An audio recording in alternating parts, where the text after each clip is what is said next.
vraiment du mal à comprendre comment en 2026 on peut encore croire que construire du muscle, avoir un physique dessiné, avoir un physique athlétique, musclé, etc., tout ce que vous voulez, ça va reposer sur la règle du 80% alimentation et 20% sport. En fait, la dernière fois, je suis tombée sur un commentaire sous une vidéo qui disait qu'il n'y a pas besoin d'aller à l'entraînement, que l'entraînement c'était juste un facteur accélérant, prendre du muscle, mais en tout cas, c'est surtout prendre du gras du coup, parce que si tu te mets en surplus calorique alors que tu n'as pas d'entraînement en résistance à côté, tu vas juste prendre du gras. Parce qu'en fait, tu peux pas construire du muscle sans un entraînement en résistance suffisant, sans avoir assez de tension mécanique. C'est tout simplement la force que ton muscle il va produire contre une résistance. Si ton muscle n'a pas de résistance pour s'adapter, pour se construire en fait tout simplement, et bien en fait il va pas se construire. C'est très simple.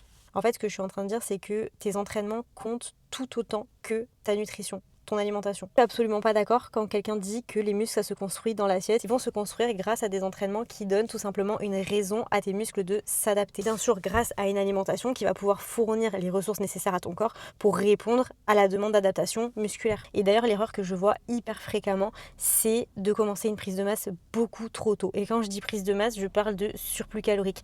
Vraiment, il y a beaucoup de personnes qui augmentent leurs calories beaucoup trop tôt alors que leurs entraînements ne sont absolument pas maîtrisés. Les choix d'exercice ils sont pas du tout cohérents, le volume d'entraînement il est pas cohérent, l'intensité elle est absente voire très mal maîtrisée, il y a absolument aucune standardisation au niveau des exécutions et les personnes elles augmentent leurs calories et en fait elles prennent du gras. Le problème c'est que aujourd'hui la musculation c'est devenu tellement accessible et je dis pas que c'est mauvais mais en fait ça paraît aujourd'hui tellement simple quand on te dit oh, tu vas à la salle tu fais de la musculation ça paraît hyper simple en fait alors que ça l'est pas du tout. Ça demande vraiment des bases à comprendre et à intégrer sur le long terme. Et c'est comme si tu commences le foot, tu commences le basket, tu commences le karaté, je sais pas, j'en sais rien. Tu vas toujours avoir un entraîneur, un coach qui va t'apprendre les bases au début pour performer, progresser durablement. Et le surplus calorique, c'est un outil qui peut être très intéressant à un certain moment donné de ta pratique en musculation, lorsque tu as assez d'expérience et que tu ressens un manque de ressources pour justement t'aider à construire davantage de muscles. Mais tu peux très bien construire du muscle en déficit calorique et en maintenance calorique aussi.